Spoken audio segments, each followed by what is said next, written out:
Hello everyone, कैसे हो आप लोग। आप सभी का आज के वीडियो में बहुत बहुत स्वागत है। तो आज यहाँ पे आप देख सकते हैं कि आज हम लोग जो कोऑर्डिनेशन केमिस्ट्री है उसका यहाँ पे जो लेक्चर नंबर 12 है वो यहाँ पे हम ले रहे हैं। और आज के लेक्चर में जो टॉपिक हम डिस्कस करने वाले हैं वो टॉपिक है आपका माइक्रोस्टेट। ओके, अभी ये माइक्रोस्टेट क्या होता है उसका यहाँ पे एक छोटा सा डेफिनेशन लिखता हूँ, फिर इसको हम लोग बहुत डिटेल में हम लोग डिस्कस करेंगे। Okay,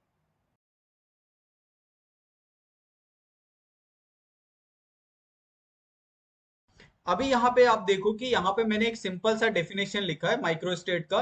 the total number of ways to represent an electronic configuration is known as the microstate. Okay, अभी यहाँ पे आपको तो ऐसे डेफिनेशन पढ़ के नहीं समझेगा, तो यहाँ पे मैं आपके लिए एक एग्जांपल लेता हूँ। ओके, जैसे यहाँ पे मेरे पास एक एग्जांपल है P1 का। ओके, अगर आप P1 को रिप्रेजेंट करना चाहते हो तो आपके पास कितने वे होते हैं रिप्रेजेंट करने के, ये आप यहाँ पे थोड़ा सा ध्यान से देखो। ओके, जैसे ये आपके पास P है। ओके, यहाँ पे P को आप इस तरीके से भी रिप्रेजेंट कर सकते हो। ठीक है, P को आप इस तरीके से भी रिप्रेजेंट कर सकते हो। ओके, ये दूसरा वे है। या आप P को इस तरीके से भी आप लिख सकते हो, ये तीसरा वे है। ओके, P को आप इस तरीके से भी आप रिप्रेजेंट कर सकते हो, जो एक इलेक्ट्रॉन यहाँ पे आपका है। आप सेकेंड आपका इस तरीके से भी रिप्रेजेंट कर सकते हो। उसके बाद यहाँ पे जो सिक्स वाला है उसको आप इस तरीके से भी रिप्रेजेंट कर सकते हो। ओके, यानी यहाँ पे अगर आप चेक करो तो टोटल 6 पे to represent the electronic configuration of P1। ये ओके, ये आपके पास बहुत ही सिंपल तरीका है आपको माइक्रोस्टेट समझने का।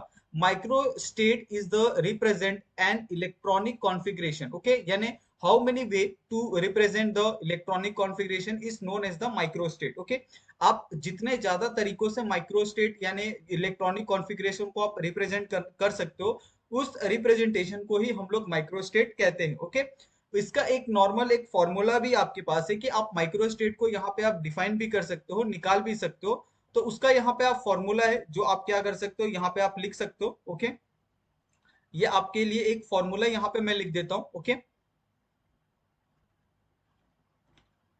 Number of microstate. ओके, इसका फॉर्मूला है आपके पास एनसीआर। ओके, ये जो आप एनसीआर समझ रहे हो वो एनसीआर नहीं है, यहाँ पे ये एनसीआर अलग है, जिसके अंदर आप एन की वैल्यू अलग है। ओके, और इसको अगर आप ओपन करते हो ना एनसीआर को, तो एनसीआर को जब आप ओपन करोगे, ओके, और एनसीआर को ओपन करोगे तो आप पता है कैसे लिखोगे, n factorial. Okay, divided by n minus r factorial multiply by r factorial. Okay, ये इस तरीके से इसका रिप्रेजेंटेशन होता है जब भी आप नंबर ऑफ जो माइक्रोस्टेट है आप निकाल रहे हो। तो ओके, इसके अंदर जो एन होता है, एन इज इक्वल टू होता है total space available. Okay, total space available. Okay, ये इसका क्या होता है, एन का यहाँ पे इन एन को हम रिप्रेजेंट करते हैं। आर होता है आपका given electron. Okay, given electron. अभी यहाँ पे आपके पास P1 आपको दिया है। अभी हम अगर हम P1 का यहाँ पे नंबर ऑफ माइक्रोस्टेट निकाले तो हम कैसे निकाल सकते हैं, यहाँ पे आप ध्यान से देखो। ओके, यहाँ पे मैं स्टार मार्क करता हूँ और P1 का यहाँ पे हम क्या करते हैं, माइक्रोस्टेट निकालते हैं, नंबर ऑफ, यहाँ पे नंबर ऑफ माइक्रोस्टेट। ओके, तो नंबर ऑफ माइक्रोस्टेट क्या होगा यहाँ पे P1 का, आप थोड़ा सा ध्यान से देखो। तो ये क्या आ जाएगा आपके पास, N C R. Okay, N is equal to क्या है यहाँ पे, टोटल स्पेस अवेलेबल। तो आपके पी में कितने टोटल स्पेस अवेलेबल होते हैं, टोटल आपके 6 होते हैं। या आपका सी हो गया। आर यानी क्या है आपके पास, गिवन इलेक्ट्रॉन। तो गिवन इलेक्ट्रॉन कितना है आपके पास, 1 है। ओके, उसका अगर हम रिप्रेजेंटेशन करें, इसको ओपन करें, तो यहाँ पे क्या आ जाएगा आपका 6 फैक्टोरियल आ जाएगा। ओके, नीचे आ जाएगा 6 माइनस 1 फैक्टोरियल मल्टीप्लाई बाय आपके पास 1 फैक्टोरियल। ओके, ये इसका यहाँ पे एक कंप्लीट जो ओपन अप करते हो आप किसी भी फॉर्मूले को, वो आपको इस तरीके से करना है। ओके, अभी यहाँ पे ये आ जाएगा आपका 6 फैक्टोरियल, नीचे आ जाएगा आपके पास 5 फैक्टोरियल मल्टीप्लाई बाय आपके पास 1 फैक्टोरियल। ओके, यहाँ पे 6 मल्टीप्लाई बाय 5 फैक्टोरियल। ओके, यहाँ पे आपका 5 फैक्टोरियल मल्टीप्लाई बाय आपका 1 फैक्टोरियल। ओके, 5 फैक्टोरियल और 5 फैक्टोरियल क्या हो गया, यहाँ से कट हो गया। तो आपके पास बचा क्या है, यहाँ पे आपके पास बचा है 6। Okay, divided by 1। Okay, is equal to आपका 6। तो आंसर क्या आ रहा है आपके पास, 6 आ रहा है। जहां पे भी आप देखोगे कि जो आपका आर है, अगर आर आपका 1 गिवन है तो जो भी नंबर ऑफ यहाँ पे स्पेस अवेलेबल होगा वही उसका क्या होगा, माइक्रो स्टेट होगा। ये बात आपको ध्यान रखनी है। ओके, तो ये आपका माइक्रो स्टेट है फॉर P1। उसी तरीके से आप किसी का भी माइक्रो स्टेट यहाँ पे निकाल सकते हो। जैसे यहाँ पे अगर हम P3 का माइक्रो स्टेट निकाले, यहीं पे हम निकालते हैं पैरेलल में। P3 का अगर आप माइक्रो स्टेट निकाले, number of micro state, okay, तो ये आप किस तरीके से निकाल सकते हो, यहाँ पे अगर आप देखोगे तो आपको बहुत क्लियर हो जाएगा। ओके, फॉर्मूला क्या है आपके पास, NCR है। ओके, एन क्या है आपके पास, नंबर ऑफ यानी टोटल नंबर ऑफ जो स्पेस अवेलेबल है वो आपका। तो पी के अंदर आपका कितना है, 6 है। ओके, आर कितना है आपके पास, यहाँ पे 3 है। अभी इसको हम ओपन करेंगे तो ये क्या हो जाएगा आपका 6 फैक्टोरियल हो जाएगा। ओके, 6 माइनस 3 फैक्टोरियल नीचे आ जाएगा, मल्टीप्लाई बाय यहाँ पे आपका 3 factorial. Okay, is equal to यहाँ पे आपके पास क्या हो जाएगा 6 factorial, 6 minus 3 is equal to 3 factorial multiply by 3 factorial. Okay, ऊपर हम क्या करेंगे 6 multiply by 5 multiply by 4 multiply by 3 factorial. Okay, और नीचे क्या आ जाएगा, डिवाइडेड बाय आपका 3 factorial multiply by 3 factorial. Okay, यहाँ से 3 फैक्टोरियल और ये 3 फैक्टोरियल क्या हो जाएंगे, कैंसिल हो जाएंगे। ओके, और आपके पास क्या बचेगा, यहाँ पे आपके पास 6 बचेगा, यहाँ पे multiply by 5 multiply by 4। Okay, और नीचे आपके पास बचेगा 3 multiply by 2 multiply bye 1। Okay, correct. अभी यहाँ पे देखो आपके पास 3 फैक्टोरियल को हमने यहाँ पे लिखा और ऊपर आपके पास 6 मल्टीप्लाई बाय 5 मल्टीप्लाई बाय 4 है। ओके, अगर आप 3 को 6 से डिवाइड करोगे तो यहाँ पे 2 आएगा। ओके, 2 को अगर आप 4 से डिवाइड करोगे तो यहाँ पे आपका 2 आएगा। ओके, तो यहाँ पे जो इक्वेशन बनेगा वो क्या बनेगा आपके पास, 2 multiply by 5 multiply by 2 is equal to, इसका जो ओवरऑल वैल्यू होगा वो कितना होगा आपका 20 होगा। ओके, तो इसका जो माइक्रो स्टेट आएगा वो कितना होने वाला है आपका 20 होने वाला है। ओके, उसी तरीके से यहाँ पे आप P की जगह आप अगर आपको D दिया हो, ओके, तो D का भी आप यहाँ पे माइक्रो स्टेट निकाल सकते हो। जैसे सपोज यहाँ पे एक एग्जांपल दिया है आपको D3 का। ओके, और आपको यहाँ पे नंबर ऑफ माइक्रो स्टेट पूछा है तो आप कैसे निकालोगे, ओके, माइक्रो स्टेट। तो जिस तरीके से आपने P का निकाला था उसी तरीके से क्या करना है आपको D का भी निकालना है।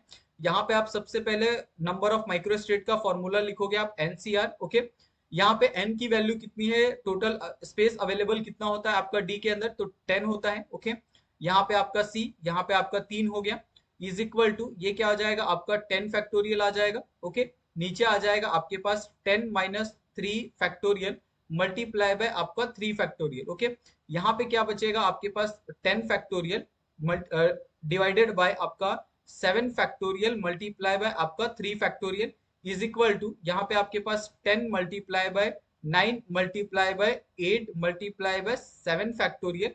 Okay, divided bye 7 factorial multiply bye आपका 3 फैक्टोरियल। ओके, ये आपका इक्वेशन हो गया। अभी यहाँ से क्या होगा कि आपका जो 7 फैक्टोरियल है और यहाँ से आपका 7 फैक्टोरियल है वो कैंसिल हो जाएगा। उसके बाद जो आपका बचेगा वो क्या बचेगा आपके पास 10 मल्टीप्लाई बाय 9 मल्टीप्लाई बाय 8, और नीचे क्या बचने वाला है आपका 3 फैक्टोरियल। ओके, अभी हम 3 फैक्टोरियल को भी यहाँ पे ओपन कर लेंगे तो ये क्या बचेगा आपके पास 10 मल्टीप्लाई बाय 9 मल्टीप्लाई बाय 8, और यहाँ पे क्या हो जाएगा आपका 3 multiply by 2 multiply bye 1। Okay, अभी आप 3 से 9 को डिवाइड कर सकते हो तो यहाँ पे आपका 3 आ जाएगा, 2 से आप 8 को डिवाइड कर सकते हो तो यहाँ पे आपका 4 आ जाएगा। ओके, तो ओवरऑल कितना आ जाएगा आपके पास 10 multiply by 3 multiply by 4। Okay, ये आपके पास वैल्यू आ गई।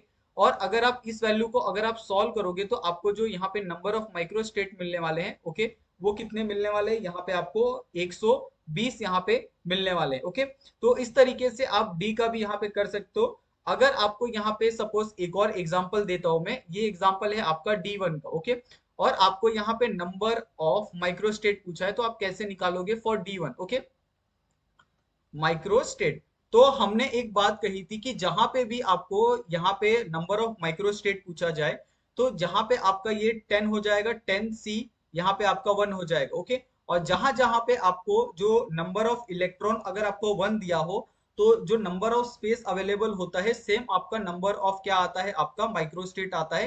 तो यहाँ पे जो माइक्रो स्टेट आएगा, number of micro state for D1 is 10। Okay, तो इस तरीके से आपको ये सारे एग्जाम्पल यहाँ पे करने हैं। ठीक है, ये एग्जाम्पल हो गए आपके जो नंबर ऑफ इलेक्ट्रॉनिक कॉन्फ़िगरेशन आपको दिया है उसके। अगर सपोज आपको यहाँ पे मैं कोई एक एग्जाम्पल देता हूँ फॉर एक एलिमेंट आपको लिख के देता हूँ तो आप कैसे करोगे। ओके, तो यहाँ पे मैं क्या करता हूँ, दूसरा कलर यहाँ पे इस्तेमाल करता हूँ फॉर एग्जाम्पल के लिए। जैसे यहाँ पे मैंने आपको दिया है CR+3, एक एग्जाम्पल आपको दिया है, ओके। अगर आपको इसका मैंने यहाँ पे नंबर ऑफ माइक्रोस्टेट यहाँ पे मैंने पूछ लिया, ओके, तो आप कैसे निकालोगे? ये आपके पास एक इसी तरीके का क्वेश्चन आपको आता है। आप सोचोगे कि आपको D1 आ जाएगा, P1 आ जाएगा, तो आपको एग्जाम में ऐसे क्वेश्चन नहीं देखने के लिए मिलते हैं, बल्कि आपको ऐसे क्वेश्चन आपको देखने के लिए मिलेंगे CR+3 दे दिया जाए, ओके, या फिर आपको FE2+ दे दिया जाए और उसका आपको नंबर ऑफ माइक्रोस्टेट पूछा जाए, तो आप कैसे निकालोगे? ओके। तो यहाँ पे कभी भी अगर आप नंबर ऑफ माइक्रोस्टेट को जब फाइंड कर रहे हो, तो आपको एक चीज हमेशा ध्यान रखनी है कि जो आपका CR+3 है या फिर कोई भी आपको एलिमेंट देने दो, उसका सबसे पहले तो आप इलेक्ट्रॉनिक कॉन्फ़िगरेशन देखोगे कि वो क्या आता है। जैसे आपके पास CR+3 है, तो इसका जो इलेक्ट्रॉनिक कॉन्फ़िगरेशन होगा वो क्या होगा? आपका D3 होगा, ओके। आप D3 का अभी यहाँ पे आप नंबर ऑफ माइक्रोस्टेट क्या कर सकते हो, फाइंड कर सकते हो बहुत इजिली। डी है तो आपका जो नंबर ऑफ स्पेस अवेलेबल आएगा वो एन कितना आ जाएगा? आपके पास 10 आ जाएगा। आर कितना है आपके पास? यहाँ पे 3 आ जाएगा, ओके। तो यहाँ पे क्या हो गया आपके पास? 10C3 हो गया, ओके। ये आपके पास क्या हो गया? एक वैल्यू हो गई। और ऑलरेडी हमने यहाँ पे अगर आप देखोगे 10C3 का एक यहाँ पे एग्जाम्पल ऑलरेडी यहाँ पे सॉल्व किया है D3, ओके, जिसका जो वैल्यू आया है वो कितना आया है आपका? 120 आया है नंबर ऑफ माइक्रोस्टेट, ओके। तो ये एक बहुत सिंपल सा एग्जांपल आपको इसी तरीके से दिया जाएगा। आपको ऊपर यहाँ पे एग्जांपल सॉल्व किया गया था तो आपको दिक्कत नहीं हुई, ओके। लेकिन जब आप फर्स्ट टाइम करोगे, जब आप पेपर में ये पहले देखोगे या फिर जब आप प्रैक्टिस करोगे कुछ दिनों बाद, तो आपको ये पूरा वापस सॉल्व करना पड़ेगा, ओके। तभी जाके आपको ये बहुत अच्छे से यहाँ पे आप इसको किए कर सकते हो, आप रिमाइंड कर सकते हो, और इसका रिवीजन बहुत ज्यादा इंपॉर्टेंट है, ओके।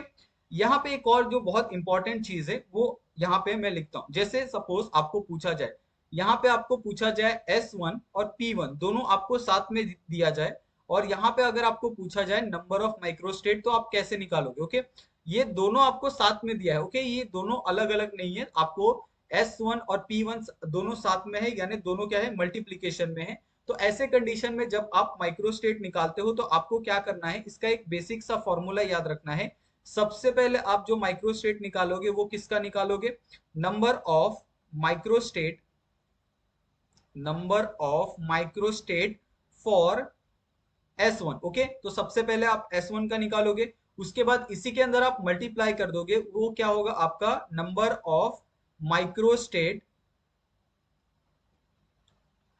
फॉर आपका P1, ओके। तो इस तरीके से क्या करना है? आपको कैलकुलेशन करना है, तो आप आसानी से किसी का भी यहाँ पे माइक्रोस्टेट आप निकाल सकते हो, ओके। अगर आप यहाँ पे S1 के लिए अगर आप माइक्रोस्टेट यहाँ पे निकालना चाहते हो, तो इसका जो फॉर्मूला होगा वो क्या हो जाएगा? आपके पास जो स्पेस अवेलेबल होता है आपके S के अंदर वो कितना होता है? आपका 2 होता है। C आ गया और यहाँ पे आपका 1 आ गया, multiply by number of microstate for P1, okay. तो P के अंदर कितना होता है? 6 होता है, यहाँ पे आपका 1। तो यहाँ पे क्या आ जाएगा आपके पास? देखोगे तो नंबर ऑफ जो इलेक्ट्रॉन है वो कितने हैं? 1 है। तो सेम नंबर ऑफ क्या आ जाएगा? उसका जो आपका ये स्पेस अवेलेबल है वही उसका माइक्रोस्टेट आ जाएगा, तो ये 2 मल्टीप्लाई बाय 6 हो जाएगा। Answer will be the 12, okay. तो ये आंसर क्या आ रहा है इसका? आपका 12 यहाँ पे आपको आंसर आ रहा है, ओके। इसी तरीके से आप D1 F1 ये सभी का क्या कर सकते हो? आप माइक्रोस्टेट यहाँ पे बहुत आसानी से निकाल सकते हो, ओके। तो ये आपको बहुत अच्छे से समझना होगा कि माइक्रोस्टेट आपको किस तरीके से निकालना है, माइक्रोस्टेट का फॉर्मूला क्या है, वो सारी चीजें यहाँ पे आपको सबसे पहले तो समझनी होगी, ओके। तभी आप जाके क्या कर सकते हो? ये आप सभी चीजों को आप सॉल्व कर सकते हो, ओके। तो आज के लिए बस इतना ही रखते हैं, हम छोटा सा टॉपिक ये रखते हैं माइक्रोस्टेट, ताकि अगर आपको माइक्रोस्टेट के ऊपर कोई क्वेश्चन आए तो आप आसानी से कर सकते हो। इसके नीचे भी आपको जो टर्म्स होते हैं माइक्रोस्टेट के वो दिए हैं, लेकिन उसको हम लोग एक सेपरेट वीडियो के अंदर करेंगे, ताकि आपको वो पूरा एक सेपरेट टॉपिक्स मिल जाए। अगर आप कभी भी टर्म्स पढ़ोगे, ओके, फॉर माइक्रोस्टेट, तो आपको वो टर्म्स वाला जो सेपरेट वीडियो है वो आपको मिले, जिसके अंदर हम लोग माइक्रोस्टेट के बारे में भी हम लोग थोड़ा सा बात करेंगे, ओके। लेकिन वो टर्म्स वाला जो एक पूरा एक अलग आपका एक क्या होने वाला है? एक टॉपिक होने वाला है, ओके। और जिसमें आप नंबर ऑफ टर्म्स आप निकाल सकते हो, टर्म्स सिंबल आप कैसे निकाल सकते हो, वो सारी चीजें हम डिस्कस करेंगे नेक्स्ट वीडियो के अंदर, ओके। अब अगर आपको इस वीडियो के अंदर कोई भी अगर आपको दिक्कत आती है, कहीं पे भी कुछ भी डाउट लगता है, तो आप लोग हमें इंस्टाग्राम टेलीग्राम पे आप जहां चाहें वहां हमें कमेंट कर सकते हैं। आप हमें वहां पे आप क्वेश्चन कर सकते हैं। ओके, तो आप सभी का वीडियो देखने के लिए बहुत बहुत धन्यवाद, और प्लीज आप लोग जाते समय हमारे चैनल को आप सब्सक्राइब कर ले। थैंक यू सो मच आप सभी का। मिलते हैं हम लोग नेक्स्ट वीडियो में।